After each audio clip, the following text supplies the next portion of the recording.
ఇవి అంత్యకాలాలు. ఈ అంత్యకాలంలో అపవాది చాలా చురుగ్గా పనిచేస్తూ ఉంటాడు.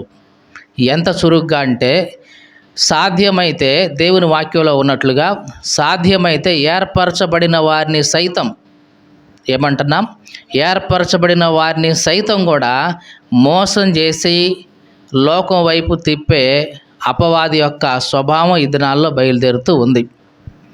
అంటే ఎంత బాగా ఉన్న సేవకుడైనా, ఎంత మంచిగా ఉన్న క్రైస్తవుడైనా, విశ్వాసి అయినా ఏదో ఒక ప్రలోభానికి లొంగిపోయి ఏమంటున్నాం, ఏదో ఒక ప్రలోభానికి లొంగిపోయి ఆ లోకంలోకి, ఆ నామకార్థంలోకి జారిపోయే ప్రమాదం ఉన్న అంత్యకాలం ఇది. పౌలు అన్నాడు, అంత్యకాలంలో అపాయకరమైన కాలాలు వస్తాయి, అంత్య దినాల్లో జాగ్రత్త అని తిమోతిని హెచ్చరించాడు. 2 తిమోతి పత్రిక 3వ అధ్యాయం ప్రారంభం నుంచి.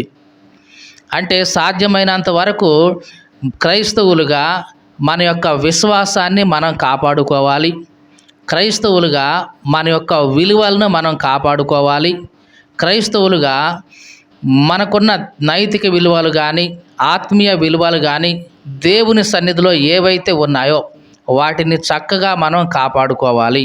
కాబట్టి అంత్య దినాల గురించి మనం జాగ్రత్తగా ఉండాలి.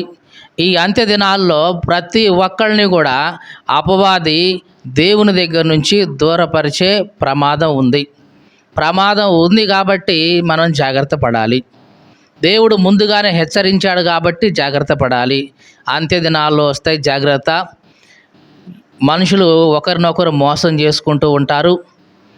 కాబట్టి ఈ అంత్య దినాల్లో ఎవడు మిమ్మల్ని మోసం చేయకుండా చూసుకోండి అని యేసు ప్రభు చెప్పాడు. కాబట్టి అపవాది బాగా మనలను మోసం చేసే అవకాశం ఉంటుంది. కొన్నిసార్లు అవసరమైతే దేవుని వాక్యాన్ని చూపించి కూడా మనకి మోసం చేస్తాడు. అద్భుతాలను చూపించి కూడా మోసం చేస్తాడు. ఆశ్చర్య కార్యాలను చూపించి కూడా అపవాది మనలను మోసం చేసే అవకాశాలు చాలా ఉన్నాయి లోకంలో.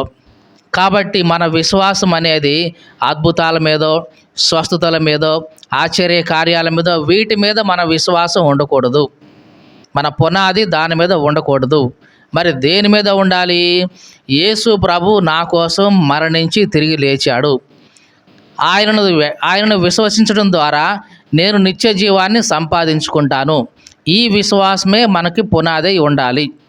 అంతేగాని అద్భుతాలు, ఆశ్చర్య కార్యాలు, స్వస్థతలు ఇవి మనకు పునాదులుగా ఉండకూడదు. ఒకవేళ ఇట్లాంటివి మనకు పునాదులుగా ఉంటే గనక మన ఆత్మీయ జీవితం ఎట్లా ఉంటుందంటే ఇసుక మీద వేసిన ఇల్లులాగా ఉంటుంది. చిన్న శ్రమ, శోధన ఇట్లాంటివన్నీ కూడా వచ్చి దాని మీద పడగానే వెంటనే అది పడిపోతుంది. దానివల్ల ఏం ఉపయోగం లేదు. సరిగదా పరలోక రాజ్యానికి కూడా మనం వెళ్ళలేం.